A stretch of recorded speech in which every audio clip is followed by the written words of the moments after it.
Muy buenas noches a todos, bienvenidos al Shiur de todos los miércoles. Baruch Hashem, gracias a cada grupo por este maravilloso día. Ya mañana es jueves. Sí, ya estamos ya al quinto día de la semana, ya estamos para prepararnos, ¿sí? A preparar el jala, a preparar todas las cosas que se necesitan, ¿sí? Para comenzar la Sabá que comienza ya prontito, ¿sí? Ya está listo, ya estamos, ¿verdad? Alegres, contentos, ¿sí? Trae buenas, ¿verdad? Siempre el Sabbath trae buena energía, ¿sí? ¿Hay alguien que tiene un micrófono prendido? ¿Podría apagarlo, por favor? Muy bien. Entonces, vamos hoy, este Siur, ¿verdad? Esta enseñanza va dedicada por mi abuela, que cumple yo soy de ella, ¿sí? Hannah Ba Esther, que cada grupo eleve su alma, ¿sí? Y su memoria sea siempre recordada por toda mi familia, ¿sí? Una mujer muy fuerte, recta, ¿sí? Amorosa, generosa, realmente la recuerdo con mucho amor y mucho cariño, ¿sí? Mujer que fue siempre de un solo, ¿verdad? Es un solo marido, y aún después que viudó temprana, ¿verdad? Con mi abuelo falleció muy temprana edad, de muchos más años que ella. Ella se mantuvo fiel a ese matrimonio, aunque él ya no estaba presente, ¿sí? Una mujer de admirar, ¿sí? Bueno, entonces hoy tenemos, Baruch Hashem, un honor muy grande, ¿sí? Le doy gracias a cada grupo y también a Andrés de la Filas TV por ayudarme a preparar esta invitación que realmente honra mucho su presencia. Es el profesor Pablo Rolando, o mejor conocido como el profesor Reuel. Él es de las Vanillas, Argentina, ¿sí? Está casado con su amada esposa Elina. Comenzó a los 45 años a investigar sobre las raíces, ¿sí? Y llegó hasta el judaísmo. Estudió al final del año 91, estudió, ¿sí? Y, ¿verdad? Tuvo un preciado título nacional de la organización AMIA, que es una comunidad judía en Argentina, ¿sí? Eh, ha tenido la oportunidad de enseñar en forma virtual en diferentes institutos, ¿verdad? Diferentes organizaciones judías, como el Instituto AMIA Cultural, por Torah Olam, con el rabino Eliau Bilbao, y también con el grupo Palves, con el rabino Daniel Calvo, ¿sí? También, pues, es un estudiante de nuestro amado rabino Ariel Gorsman, y él va a estar con nosotros también el próximo domingo, con el favor de cada grupo, en la feria virtual, que vamos a tener, la primera feria virtual, y él, pues, dirige eh, eh, el grupo Torah para las Naciones, ¿sí? Así que lo tenemos hoy presente, el profesor Pablo Rolando. Muy buenas noches. ¿Dónde se encuentra por aquí? Vamos a buscarlo. Aquí está, vamos a añadirlo aquí. Muy buenas noches, profesor. Bienvenidos a Use Shalom. Para mí realmente un honor y un grato, sí, mérito de haberlo, ¿verdad? Tenerlos por primera vez, y esperamos que sea no la primera vez y sea muchas más. Shalom, shalom, rápido Hanam, y también shalom a todas las personas que están aquí unidas en esta sala. Bendiciones a todos. Es un gusto para mí poder estar, una gran honra recibir su invitación, amado Rab. Y bueno, hoy queremos compartir una clase que he traído especialmente porque me pedían algo relacionado con la conducta. Sobre todo me pedía aquí el amigo Simón, Andrés. Y él, bueno, he preparado este tema que es santidad no ágida, ¿no? Así que cuando usted diga, comenzamos. Bueno, pues hijo, saludo a toda la comunidad a través de Facebook. No me he olvidado de ustedes, sí, porque ustedes son parte de siempre, pero nos apoyan y siempre están ahí tomando una hora de clase, sí. Y a todos mis estudiantes, gracias por darnos el serjú a ambos y a todos, sí, que a cada grupo nos ayude, bendiga y ponga las palabras correctas aquí al apreciado y amado profesor. Y entonces somos todos oídos. Está adelante. Excelente. Bueno, vamos a comenzar entonces, siempre dando por sentado, obviamente, lo que entendemos por lo que es un no ágida, ¿no? La definición de Benei Noach, Noágida, hijos de Noé, es un término que está empleado por la Torá, es empleado por la Torá para referirse a la identidad espiritual que ésta le confiere a los que no son judíos, y cuyo sistema espiritual son las 7 leyes, los 7 mandamientos, las 7 leyes universales, y toda la humanidad, a excepción del pueblo judío, tiene esta identidad espiritual y este sistema espiritual, el sistema legal, ¿no?, de los 7 preceptos, más allá de que obedezca o no obedezca, ¿no es cierto? Así pasa lo mismo con aquel que tiene la identidad judía, ¿no es cierto? El judío, obedezca o no obedezca, tiene un sistema legal, tiene mandamientos que cumplir, tiene 613 misbot, pero de ahí en más no deja de ser judío porque no cumpla a veces los preceptos. Lo mismo pasa con un noágida, hay noágidas observantes y noágidas que no son observantes, ¿no?, de la Torá, o medianamente observantes. Eso no se puede medir tan fácil, ¿no? Pero bueno, cada uno debe mirarse a sí mismo y buscar caminar en este camino trazado por el Creador, que es el camino de las 7 leyes. Es la cuestión personal. Entonces, bueno, vamos a comenzar directamente con el tema, es decir, santidad noágida. ¿Qué se entiende por santidad y especialmente la santidad para el noágida, ¿no? Entonces, primeramente vamos a decir que hay 7, como dijimos, 7 mandamientos, que son como el manual de instrucción que entrega el fabricante, en este caso el creador, el fabricante, por ejemplo, de un electrodoméstico, que para que el comprador, aquel que compra, que recibe ese electrodoméstico, se pueda beneficiar realmente y obtener el máximo provecho de ese producto. Entonces, para poder, digamos, que obtener el máximo provecho de nuestra vida, es justamente a través de este manual de instrucción. Lo podemos saber a través de este manual de instrucción, que son las 7 leyes universales, o sea, la Torá de las 7 leyes universales, la Torá para los no judíos, los no ágidas. De la misma forma, el Eterno nos entregó estos 7 preceptos como un manual, dijimos, completo para la vida, de forma tal que un no ágida sepa cómo aprovechar al máximo su vida, acercarse a Dios y ganarse también, digamos, por propio mérito, porque acá hablamos de méritos, no hablamos de que nos regalan las cosas, sino que hay que ganárselas, obviamente por una conducta correcta, un esfuerzo personal, la eternidad en el Olam Abba, en el mundo venidero, ¿no? Por eso, a las 7 leyes se las puede también ver como un consejo, como consejos, aunque son leyes, y es obligación, también se puede ver como un consejo que para nuestro propio bien, ¿no?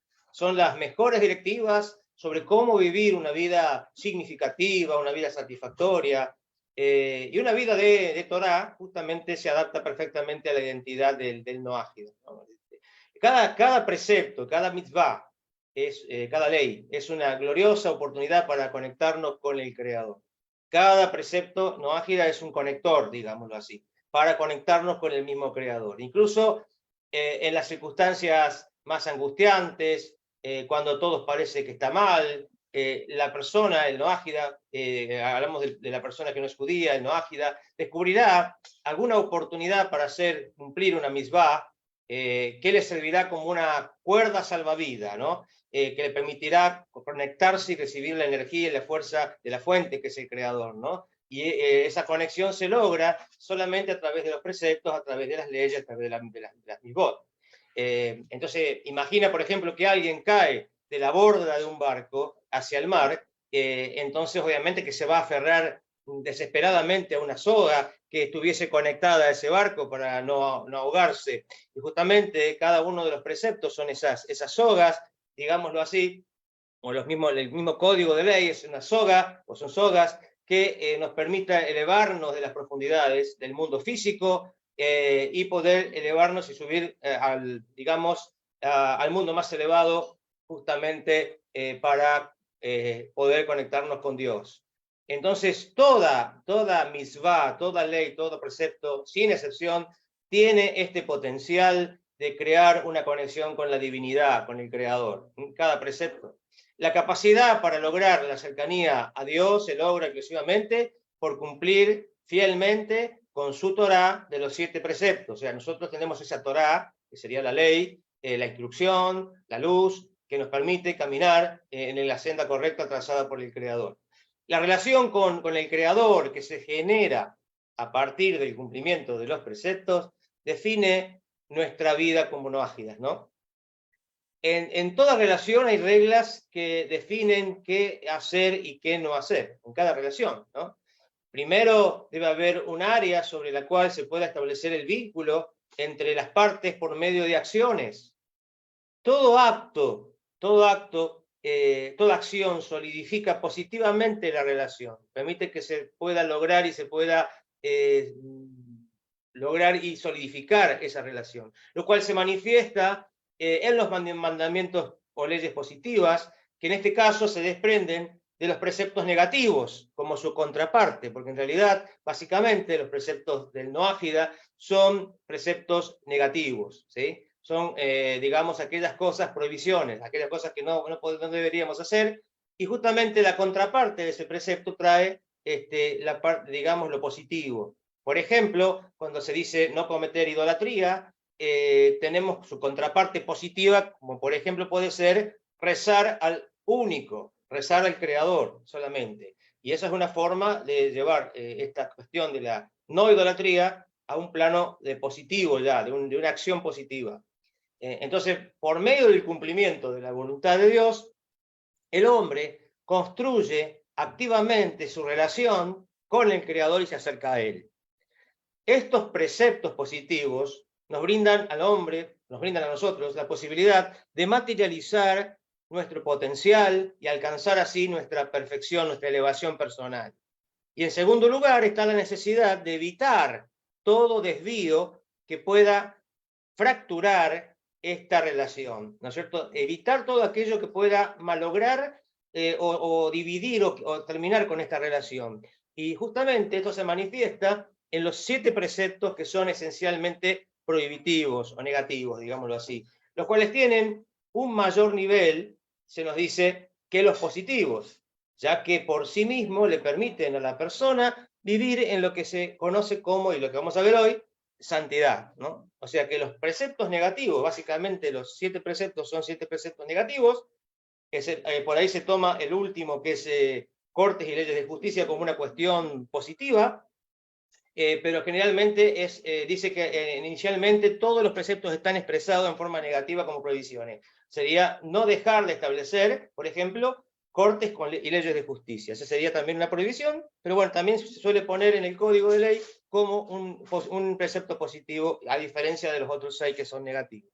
Pero en realidad dice que originalmente se nos dice en la Torá, que los sabios, que han sido 7 preceptos prohibitivos, ¿no? Entonces su objetivo es asegurar que el hombre no se aleje del camino correcto. Esta es la finalidad de los preceptos negativos, aquello que se nos prohíbe. ¿Para qué se nos prohíbe? ¿Para qué? Para que uno no se aleje del camino correcto, es lo que nos resguarda, lo que nos pone un límite, lo que nos traza un camino. Es decir, más allá no te vayas, para acá no vayas, para el otro lado no vayas, porque te vas a apartar del camino correcto, que sería, en otras palabras, nuestra finalidad en este mundo, nuestra identidad, nuestra finalidad en este mundo, nuestra manera de vivir, ¿no es cierto?, que fue diseñada por el Creador para todos los seres humanos. Entonces, los 7 preceptos tienen su raíz en la dimensión obviamente infinita de la Torá, porque está en la Torá entregada a Moshe en el monte Sinai. Hablamos de Torá como Torá escrita y oral, todo es Torá, y obviamente que tiene más que ver con la Torá oral, lo que tiene que ver con los preceptos para el Noágida, ¿no? Entonces, dado que todo precepto tiene su base en la Torá, no hay ninguna misvá tan importante, se nos dice, como el estudio de Torá. Sin embargo, estudiar Torá es insuficiente si solamente se queda ahí, solamente en conocimiento, y no lleva a la acción. Entonces tiene que estar acompañada, por supuesto, el estudio de Torá con la acción, con el cumplimiento de los preceptos. Entonces el estudio de Torá debe producir el paso, la transición de la teoría a la práctica, el conocimiento a la práctica. Ya es una gran cosa conocerlo, ¿no? El esfuerzo que lleva sentarse a estudiar, el dedicarle tiempo al estudio, ya es una gran misvá. Tiene recompensa, por supuesto, es un mérito que uno está haciendo, y obviamente no se puede saber cómo cumplir un precepto si no se estudia. Entonces, por lo tanto, está muy relacionado, pero tiene que estar complementado una cosa con la otra, en el que conocemos, pero también hacemos, ¿no? Entonces, esto significa que la Torá, además de su propio mérito, conlleva el mérito justamente de la observancia de los preceptos. El estudio es meritorio de por sí mismo, y sin embargo, la ausencia del mérito del estudio de Torá no es tan grave como la deficiencia causada por descuidar la obligación de cumplir los preceptos. ¿Sí? O sea, no podemos decir, yo conozco mucho, ya cumplo con estudiar, sino que obviamente tenemos que disponernos a cumplir estos preceptos. Es por esta razón que cuando un precepto no puede ser realizado por otra persona, esta toma precedencia sobre el estudio de Torá. Entonces sería un poco una introducción, ¿no? Una introducción al tema que hoy estamos viendo, que es el tema de la santidad. Y aquí se nombró algo de esto, que santidad se toma como algo, se ve como aquello que es apartado de todo aquello que Dios reprueba, o sea, lo que el Creador no tiene para nosotros, digamos, Él no tiene previsto para nosotros, entonces eso significa santidad. Entonces santidad tenemos, que viene de la palabra hebrea kedushá, y la palabra kedushá que digamos, se traduce como santidad, deriva de kadosh, que significa consagrado, sagrado, consagrado, y tiene que ver con ser apartado para un uso obviamente divino, en este caso, ¿no? Hablamos de apartado para cumplir su propósito, digamos, por el cual Dios lo creó. Entonces vivir en santidad es nada más que vivir apartado, digamos, de lo que no estamos, para lo que no estamos en este mundo, para dedicarnos a cumplir con el propósito que el Creador tiene para cada uno, para que le sirvamos, para que lo honremos en todo momento y en toda circunstancia. ¿Sí? ¿Qué significa entonces Kedushá? Kedushá es una forma de cercanía o de intimidad. Y siempre hablamos en relación al Creador, ¿no? Es decir, es una forma de cercanía, de conexión, de intimidad con la divinidad. Uno se puede conectar a través de varias maneras, pero principalmente es a través del cumplimiento de los preceptos. Se puede uno conectar a través del rezo, que también tiene que ver con una cuestión, una manifestación positiva del precepto de no cometer idolatría. Entonces tiene todo relación con los preceptos, y de esa forma son conectores que uno utiliza para lograr esa cercanía, esa intimidad con el Creador. El rabino Moshe Haim Luzzatto, el famoso Ramjal, refuerza esta idea en su obra clásica, El Camino de los Justos, y allí define a Kedushá como un estado en que una persona, incluso en medio de realizar los actos físicos necesarios para sustentar su cuerpo, ¿sí? Porque tenemos que, obviamente, movernos, trabajar, estudiar, y hacer todo lo que tenemos que hacer cada día, nunca se desvía de la más elevada intimidad. O sea, no pierde la intimidad, no pierde la conexión, el ser humano, incluso en medio de su trajinar diario, en medio de sus trabajos, en medio de sus labores cotidianas, sigue esa conexión siempre con el Creador en todo el día, ¿no? Durante todos los días. Entonces, de acuerdo al Ramjal, Kedushá es un estado en el que no hay distracciones, una experiencia en la que dos seres se unen a tal nivel que todo lo demás es irrelevante. Uno está unido, pero realmente vive la vida tomando en cuenta lo que tiene que tomar cuenta, o sea, lo importante, ¿no?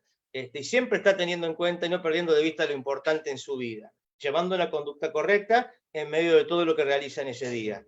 Entonces, es el estado que describió el rey David justamente en el Salmo 63, 9, que dice: mi alma está aferrada a ti, está pegada, ¿no? Está unida a ti, mi alma. Entonces tiene que ver con esto de la Kedushá, tiene que ver con esto de estar firmemente asido del Creador. Paradójicamente, crear intimidad justamente requiere separación, o sea, tenemos que separarnos de esto para poder lograr tener esa intimidad. Entonces, primero debemos quitar todas las barreras potenciales que hay entre nosotros y aquel que sería nuestro ser querido. En este caso estamos hablando del Creador. Entonces, quitar todas aquellas barreras potenciales, lo que nos divide, lo que nos aleja, y para poder crear esa intimidad. Por ejemplo, en el libro de Baikra, en Levítico 20:26, el Eterno le dice al pueblo de Israel que sean mis kedoshim, sean mis sagrados, ¿no?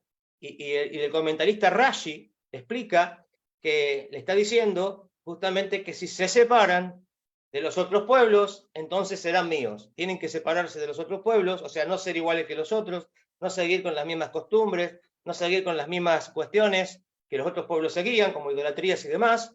Entonces, una vez que ellos den su paso de separarse de estas cosas, iban a ser realmente de él, ¿no? Del Creador. Entonces, el factor común en todos estos pasos iniciales hacia la Kedushá, santidad, es la remoción de todo aquello que nos distrae, de todo aquello que interfiere, que está en el medio, de todo aquello, de todo ese ruido, digamos, lo podemos decir así, que no nos permite la conexión total con el Creador, verdadera, ¿no? Y profunda. Entonces, la conexión absoluta requiere justamente dos superficies, dos partes que estén preparadas ya, esterilizadas quirúrgicamente, para que se puedan unir correctamente, ¿no? Sabemos que el Eterno es sagrado, es santo, él no tiene ningún tipo de problemas, el problema lo tenemos siempre nosotros, y somos los que tenemos que ajustarnos a él y poder lograr estar en condiciones para tener una conexión con él. Entonces, sin embargo, alcanzar la Kedushá parece ser un proceso que requiere dos etapas básicamente, ¿no? Justamente volviendo al Ramjal, él explica que el comienzo es trabajo y el final es recompensa. O sea, el comienzo requiere esfuerzo de parte de uno y el final ya es un regalo, es una recompensa, digamos, del Creador, ¿no? Entonces comienza uno santificándose, apartándose de aquellas cosas que nos distraen y nos separan. Uno hace ese esfuerzo personal de cumplir los preceptos, de esforzarse para superarse, y después dice, termina siendo uno santificado por el Creador, termina siendo uno apartado, tomado en cuenta. Es como un vaso que se prepara y se presenta delante de aquel que lo va a utilizar, limpio y listo, y para poder lograr la atención de aquel que lo va a usar, que lo va a utilizar, para que éste lo elija, para que éste lo tome y le dé un uso importante. Entonces, uno tiene que dar el primer paso para que luego el Creador dé el paso que él va a dar cuando esté nuestra vida en condiciones, ¿no? Entonces, al remover activamente todas las distracciones, creamos un espacio para la intimidad real en nuestras vidas. Y lo único que podemos hacer es preparar nosotros el terreno, la cercanía de la Kedushá, ya sea entre el hombre y Dios. También esto se puede aplicar entre seres humanos, entre nuestro cuerpo y nuestra alma, ¿no es cierto? Es un regalo de Dios. Entonces, digamos, esto de la conexión se aplica en todos los casos, ¿no? Es lograr esa conexión, pero para poder lograr una conexión tenemos que trabajar eso, ¿no? Sea en cualquier relación, tenemos que trabajar esa conexión, y esa conexión requiere un dejar otras cosas, un apartarse de cosas para poder lograr esa intimidad y esa conexión con el otro, ¿no? Entonces, siempre requiere estos dos pasos, en cualquier relación. Bien, y justamente, ¿qué significa ser sagrado? ¿Qué significa ser, en este caso, tener santidad, digamos? Estar en santidad. Justamente muchas veces es malentendido este concepto y existe la noción errónea de que tiene que ver con algo que está desconectado de todo lo que tiene que ver con el mundo, que es algo sacrosanto, completamente elevado, que no pertenece prácticamente a este planeta, y que generalmente se lo asocia muchas veces incorrectamente con alguien que se va a las montañas y se separa de todo para vivir una vida totalmente fuera de este mundo prácticamente, ¿no? Entonces no es eso lo que se entiende por santidad, ¿no? Entonces, uno puede vivir perfectamente en santidad, como dijimos, en Kedushá, realizando las tareas cotidianas, nuestro trabajo, nuestra tarea en el hogar, etcétera, perfectamente, ¿no? No es necesario, y al contrario, es para poder realmente desarrollarnos y para poder elevarnos y para poder poner en funcionamiento y cumplir los preceptos, necesitamos estar en contacto con otras personas, necesitamos vivir en este mundo, ¿no? Entonces, nada puede ser más lejano de la realidad, que es lo que se plantea, como decíamos recién, de eso de tener que separarse, irse a vivir a otro lado solo, no tener contacto con nadie. Eso no es el concepto de santidad. Entonces, ser verdaderamente santo, digámoslo así, significa consagrado, significa estar completa y apasionadamente conectado e identificado con nuestro ser interior. Primero tenemos que conectarnos con nosotros, ¿no es cierto? si nosotros estamos desconectados con nosotros mismos, difícilmente nos vamos a poder conectar con el Creador y con las demás personas y demás.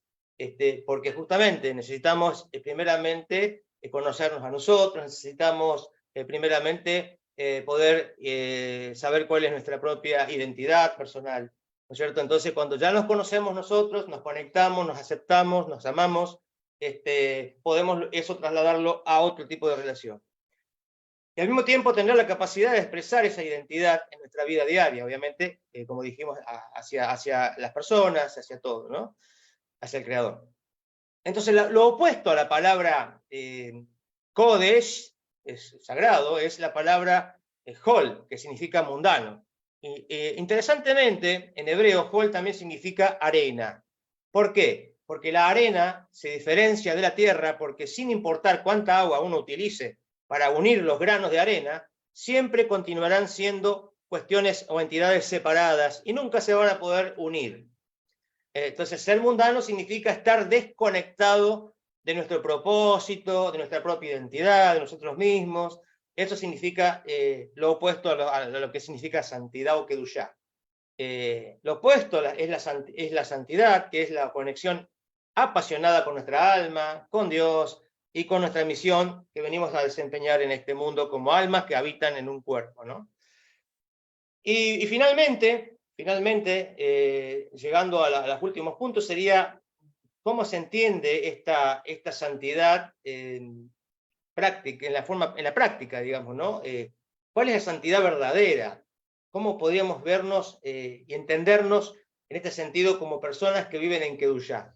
Entonces, como noágidas en este mundo. Entonces, los noágidas tenemos asegurada justamente la Kedushá, la santidad, la elevación personal también. Tenemos asegurada la vida eterna con las bendiciones y las promesas que hay en la Torá, las bendiciones terrenales también, simplemente por vivir de manera ética, a través del cumplimiento de los preceptos universales, etcétera, ¿no? Lo que ya sabemos. El pacto justamente noágida, el pacto de aquella persona que acepta estos preceptos, reconoce su identidad, es mucho más antiguo, mucho más abarcativo. En apariencia parece sencillo, parece básico, pero es tan sagrado, es tan valioso este pacto noágida como el pacto que Dios selló también en su momento con el pueblo judío para siempre, ¿no? O sea que no deja de ser, si bien parece sencillo porque son 7 preceptos, aunque mucho más abarcativo, que abarca muchísimos detalles que hay que estudiar, es tan sagrado, es tan de Dios, como el pacto que tiene el judío también para él mismo, ¿no? Con Dios. Entonces, Noágida es el socio valioso que tiene Dios en este mundo, en la tarea de construir Shalom, en mejorar este mundo, de lograr la armonía en todas las cosas de este mundo. Es un instrumento para esto, para lograr este mejoramiento del mundo, ¿no? Entre los no judíos están aquellos que no conocen esta identidad espiritual. Vamos a hacer un poco una evaluación en general de cuántas situaciones se pueden dar, de aquellos que no conocen su identidad espiritual, ni saben que existen estos preceptos, ni obviamente al no conocerlo no los pueden cumplir, ¿no es cierto? Es una cuestión que una cosa llevaría a la otra. Por supuesto que la gran mayoría de las personas, aunque no saben estas cosas, igualmente tienen un comportamiento ético esencial. Todo ser humano tiene un comportamiento ético esencial. Y justamente que viene de su interior, que sale de él, que lo trae con él mismo, ¿no? Y no viene de los mandatos sociales, aquellos que le dicen que tiene que hacer todos los días en un lugar u otro, ¿no? En la escuela, en la casa, etc. Por ello, la enorme población que no asesina, no roba, etcétera, etcétera, respeta, por ejemplo, el dolor de los animales, llevan una vida acorde a las leyes, de manera intrínseca, o sea, sale de ellos mismos, ya saben que esto está mal, y que es lógico que no hay que hacerle daño a los animales, y hay que ayudar a las personas que están en necesidad, que no hay que robarle las cosas a los demás. Eso es algo que es una cuestión que viene de la lógica, ¿no? De la razón, y que sale del mismo ser humano, de su propia esencia. Pero casi la totalidad, la mayoría por ahí no conoce el camino del monoteísmo de la Torá, por eso es una cuestión que se estudia, se investiga, ¿no es cierto? Y por ello están buscando en su interior la respuesta a todas las cosas, y se dan cuenta que precisan vincularse con algo más allá de este mundo, de lo terrenal, que hay algo mucho más que es espiritual, más profundo, que es el creador, que es Dios, como quiera llamarse, y se confunde muchas veces con esta búsqueda, al no tener una dirección, como en el caso de la revelación dada por Dios al pueblo judío, que es la Torá, que nos da justamente la dirección correcta. Bueno, se confunden y muchas veces terminan adorando otros dioses, que no son el verdadero creador, y bueno, o muchos quizás caen en el ateísmo por sus reflexiones personales. Bueno, eso se respeta, cada uno puede tener su reflexión y puede llegar a donde le parece que está bien. Entonces, y justamente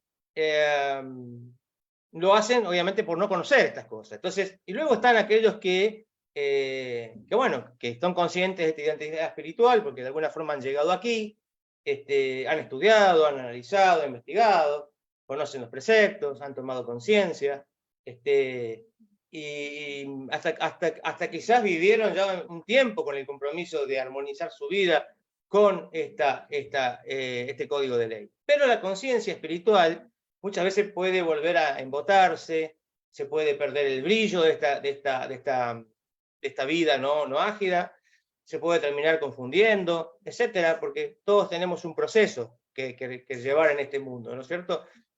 Todos tenemos un proceso personal en este mundo, y nadie tiene que ser juez del proceso personal de cada uno, sino simplemente cada uno lleva su proceso, tiene su tiempo, tiene sus reflexiones personales, y uno mismo llega en su búsqueda personal digamos, a estas cosas, a descubrirlas, ¿no?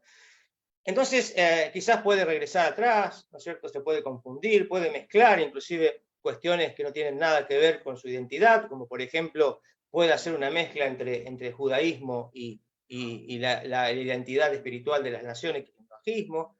Puede hacer esta mezcla en esa búsqueda, en esa confusión, etc. Y aquí, bueno, y ahí vamos a ver muchas situaciones diferentes, ¿sí? Y bueno, justamente vamos a ver que en la sociedad hay gente, digamos, que obviamente tienen su proceso muchas veces con dolor, con sufrimiento, y no es que sean personas malas, simplemente que tienen su proceso, todos tenemos nuestro proceso personal. Y luego están aquellos noágidas conscientes, pero que no cumplen cabalmente con lo que conocen. El hecho es que existen noágidas conscientes, pero no activos, ¿no es cierto? No haciendo aquellas cosas que saben que deberían hacer. Y por supuesto que por lo general siguen siendo de esta manera lo mismo personas éticas, no incurren en crímenes ni en cuestiones así graves, pero siguen absteniéndose de asumirse como noágidas. Como decimos, como esa identidad espiritual con la cual Dios nos creó. No se asume. Inclusive para muchos pareciera que este término es un término extraño, lo evitan, tratan de no usarlo, pero es un nombre, es un título, Benei Noah, o hijos de Noé, realmente que nos honra, es un título que eleva al ser humano, dado por la Torah misma, ¿no? Y luego están los noágidas conscientes, activos, que saben y cumplen, que se esfuerzan en todas estas cosas, y son personas que en su vida cotidiana procuran construir shalom, lograr la armonía, desde las cosas pequeñas hasta las cosas grandes, desde lo diario hasta lo excepcional, y lo hacen porque saben que es su misión esta en la vida, tal como el Creador lo ha decretado, y lo aceptan con respeto, con amor, y lo llevan adelante. El que anda por la senda de la luz de esta luz que nos está señalando, lo que nos está brindando la Torá, a los no judíos, no precisa manejarse con las herramientas del egoísmo, sino que justamente trata en la medida de lo posible que sus palabras, que sus acciones, todo lo que haga, siempre salga de la fuente sagrada del altruismo. El altruismo significa tener en cuenta lo otro, tener en cuenta a los otros y no ser uno el centro de todo, ¿no? Entonces es una lucha entre el egoísmo y el altruismo. Y la persona siempre debe buscar ser altruista. Ese es el objetivo, digamos. Y un poco usando algunos términos generales de la Cábala, ¿no?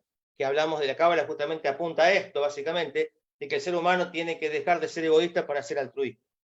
En todos los seres humanos, ¿no?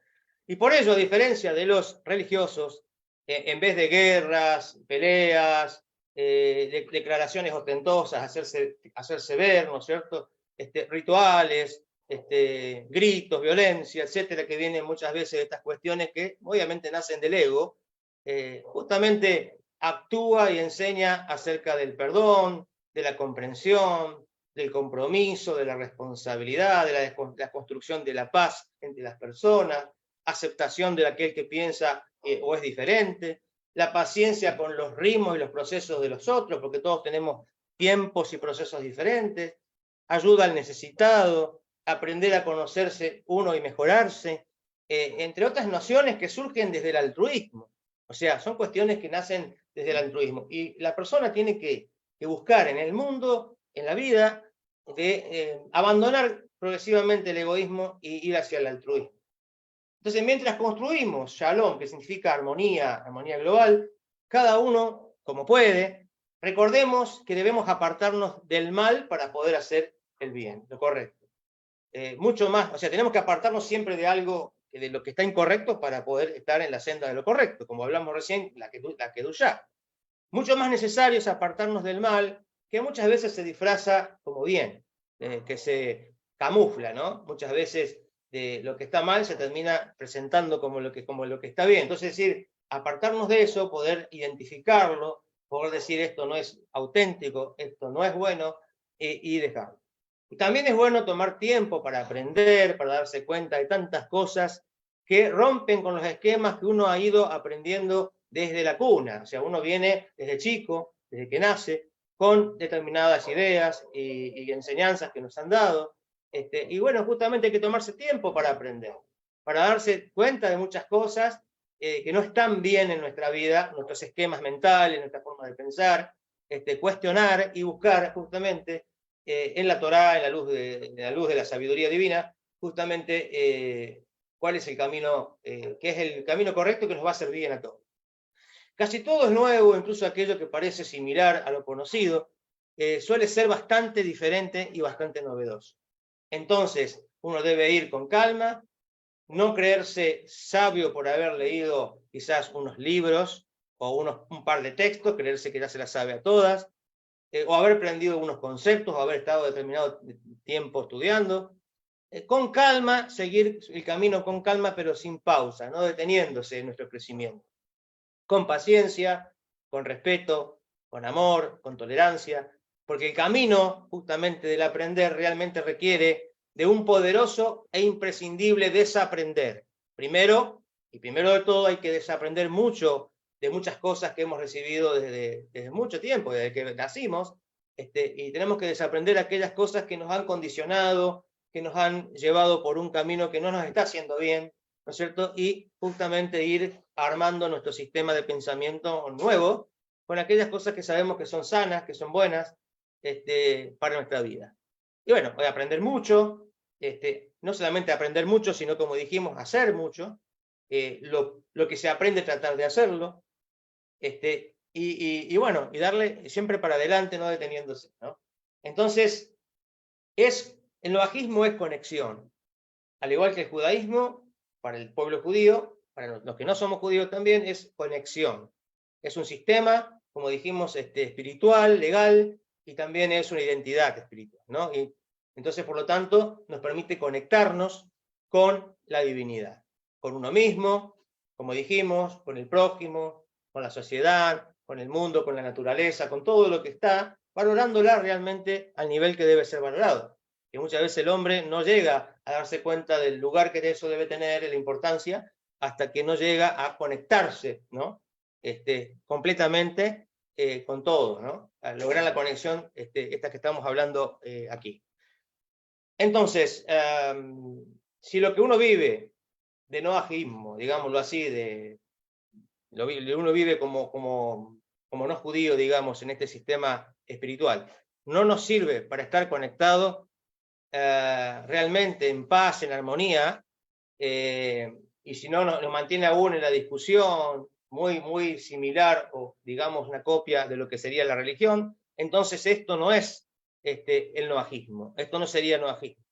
Si estás recién conociendo esto, probablemente sientas impulsado a querer tener reuniones, como tenías en tus religiones, formar parte de congregaciones, la vida social al estilo que se conoce, ¿no es cierto?, en los distintos grupos religiosos. No tiene nada malo reunirse, ¿no es cierto?, para poder hacer aquellas cosas que nos hacen bien y que nos permiten conectarnos, justamente. Por ejemplo, poder tener un momento de reflexión, poder estudiar, compartir, colaborar, hacer algo juntos, hacer bien, digamos, organizarnos para hacer algún bien entre varios. Todo eso es válido, por supuesto, pero no hacerlo desde la religión, como si fuese una religión, sino desde lo que corresponde como seres humanos que somos. Recordamos que en su esencia, el ser noágidas, el ser hijos de Noé, o con esta identidad espiritual que nos dice, que nos asigna la Torá, no precisa de organización, estilo iglesia, no necesita de estas cosas. Noajismo es vida, digamos, no en reuniones religiosas, sino en cada instante de nuestra vida, ¿no?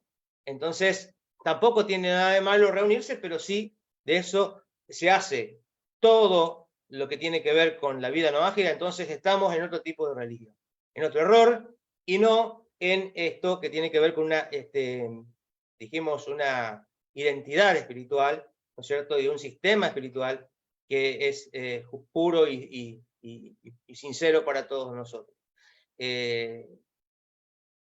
Bien, esto ha sido un poco mi exposición, ha sido un poco extensa, seguramente, pero bueno, si han quedado algún tipo de preguntas, lo pueden hacer también.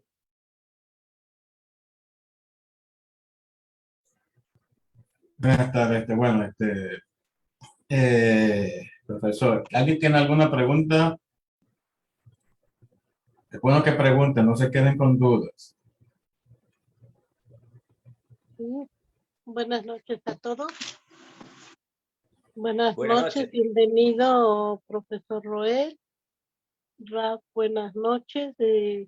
Mi sugerencia, mi entendimiento dice esto, ¿verdad? Que para llegar a la santidad hay que desechar, aprender, desaprender, porque la santidad no se lleva con los rudimentos de antes.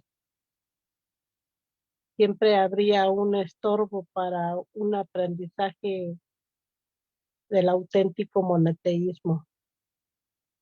Eso es. Gracias. Excelente, gracias Hortensia, gracias por su comentario. Disculpe que le interrumpa. Sí, hay una pregunta de Alberto que dice, ¿Noahida puede alcanzar la perfección?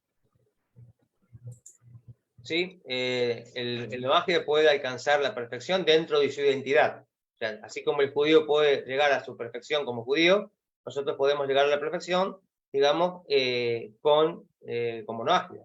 O sea, tenemos que ir hacia esa meta. La perfección sería, obviamente, lograr vivir en obediencia básicamente a los preceptos. No se nos está pidiendo cuestiones imposibles de lograr, ¿no es cierto? Y obviamente estamos hablando de un trabajo interior también, un trabajo con nuestras cualidades personales, ¿no es cierto? No solamente el cumplimiento de normas, sino también que justamente el cumplimiento de las normas nos están ayudando o tienen el propósito de que podamos ser mejores personas nosotros, o sea, de poder desarrollar justamente nuestras propias medidas, nuestras propias cualidades personales. Entonces, lo que en realidad se persigue con todos estos preceptos es que podamos elevarnos y ser cada día mejores. Y llegar, o sea, digamos, a ser cada día más perfectos. O sea, la perfección sería el nivel óptimo, el nivel elevado de la persona, que obviamente le puede llevar mucho tiempo, ¿no? Para poder lograrlo, pero bueno, eso es una cuestión que no nos tiene que desesperar. Tenemos que ir hacia adelante. Sabemos que tenemos una escalera de evolución espiritual que ir avanzando, y que sí, obviamente, hay una meta y una estatura que es posible. No, el Creador no nos va a dar una estatura imposible, algo imposible de lograr. Nos da una estatura posible. Para eso hay que trabajar mucho, en lo espiritual, o sea, en el cumplimiento de los preceptos, en el mejoramiento de nuestras cualidades, etcétera, en nuestras obras de bondad, etcétera. Todo eso va a hacer que podamos llegar a ese nivel. Pero obviamente hay que trabajar mucho. Es posible. Baruch Hashem, Alberto dice que gracias. Una pregunta para finalizar. Si alguien más no tiene preguntas. ¿Alguien más tiene alguna pregunta? No te queden con duda, hijos. Javier, ¿no tienes ninguna pregunta? Es bueno para que vayan practicando los que van a entrevistar a los invitados de la feria. Bueno, hay una pregunta que tengo para las personas que están comenzando a conocer sobre el noajismo, ¿sí? Que dicen, como hay personas que dicen, yo quiero conocer el judaísmo, pero quiere conocer desde cero, ¿sí? Realmente una persona que quiere conocer el judaísmo tiene que pasar un proceso de conversión, ¿sí? Y después una conversión para poder comenzar desde cero, ¿sí? Muy bien. Pero ¿cómo la persona se podría conectar cuando comienza a encontrar la organización de Majidas? ¿Cómo comenzaría? ¿Cómo sería el proceso desde abajo hacia arriba? ¿Cómo llegaría al punto Majida? Excelente, excelente pregunta. Gracias, Rap. Bueno, con respecto a este tema, lo primero que uno debe hacer es cumplir los preceptos que debe cumplir, que ya tiene que cumplir. Uno nace siendo, la identidad es noágida, hijo de Noé. Entonces tiene preceptos, como dijimos, es una identidad espiritual, pero también un sistema legal y espiritual. Entonces ya venimos con leyes que cumplir, con una vida que llevar de determinada forma, y la persona debiera primero estudiar, interiorizarse acerca de su identidad con la cual viene al mundo, y cumplirla, y ser un noágida, digámoslo así, ejemplar. O sea, la persona que cumpla a rajatabla, puntillosamente, lo que se le pide, que cumpla. Entonces, y después sí puede empezar a conocer y a su vez aspirar a otra cosa si es que su alma le lleva a eso, insiste en eso. Pero yo creo que muchas personas aspiran a algo, digamos, utópico así e ideal, porque no conocen todavía lo que tienen. Entonces, nadie puede amar lo que no conoce. Entonces, yo creo que lo que tenemos que hacer es conocer primero lo que tenemos, lo que somos.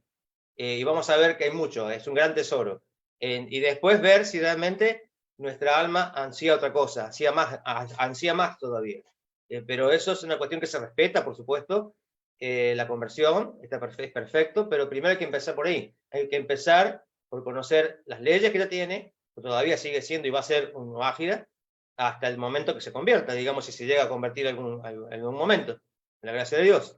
Entonces, pero mientras tanto, tiene que conocer y obedecer sus preceptos de acuerdo a su identidad.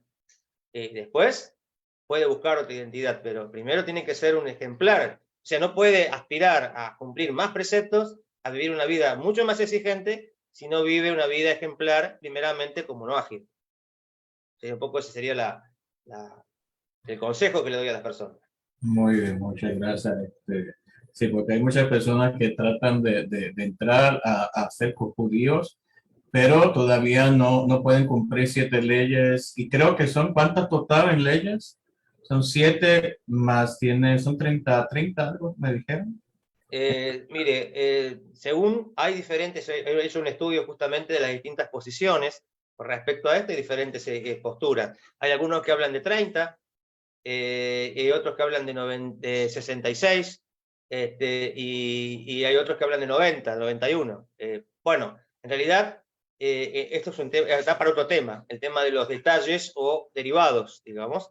Yo hice un estudio profundo del tema, y también basado también en digamos, las enseñanzas del Rebbe de Lubavitch, que habla justamente de que no hay 30, que esas 30 se entiende de otra forma, fue para un momento especial donde después del diluvio, del Shem, ¿no es cierto? Y que se le dieron ciertas normas y que algunos rabinos sabios buscaron y les pareció haber encontrado las 30 leyes, porque se habla de 30, no se dice cuáles, y entonces trataron de ver cuáles eran estas 30, y algunos dieron una lista de 30 que pueden ser posibles leyes, de estas leyes que había dado la generación después de Shem.